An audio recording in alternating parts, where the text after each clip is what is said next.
শালা বুঝছিস আমি কিছু বুঝি না। তোমরা যে গিরিঙ্গি করতেছো শালা, সব কটার নামে আমার জিডি করবো কি? আমি তো মরেই যাবো, কিরম করে করবো? কইরে যাওয়া উচিত ছিল। ওইসে শোনেন, কথা শোনেন।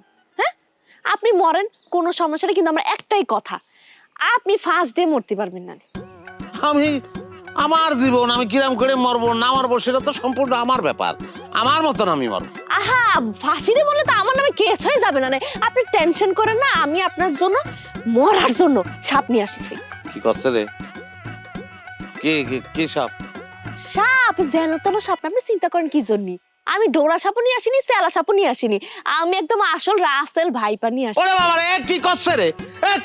ওটার মধ্যে কি সত্যি রাসেল রে কখন ঢুকাইছেন ওর মধ্যে? রাসেল রে 2-3 ঘন্টা হবি। ওরে বাবা রে, এরা যে প্রোটেকশন দেয় আমি শুনেছি। হ্যাঁ, এত 5-6টা হয়ে গেছে মনে হয় এতক্ষণে। তাতে আপনার সমস্যা কি? আপনি নিচে নামেন, কামড় খানার মইরে যান। হ্যাঁ, আপনার কি সমস্যা? আর সাপের কামড় খেলে কেসও হবি না রে। আপনি মইরে বেহেশতে মান সম্মান নিয়ে খেজুর খুরমা খাতে থাকেন, আমরা না আরাম আয়েশ করতে থাকি। অত আহ্লাদ করে কথা বলে কোনো লাভ হবে না। আমি ফাঁসিতেই জ্বলবো এবং সেই জ্বলার মাধ্যমে আপনার ফাঁসায় দিয়ে যাবো। সব ব্যবস্থা আমি করে রাখিছি। আপনি নামবেন না। এই মরার আগেও আমার কিরাম করে অপমান করতেছে তোদের সামনে, তোরা কিন্তু কিছু বলিসনি। আমি কিন্তু মনে রাখবো, কিছু বলিসনি কিন্তু।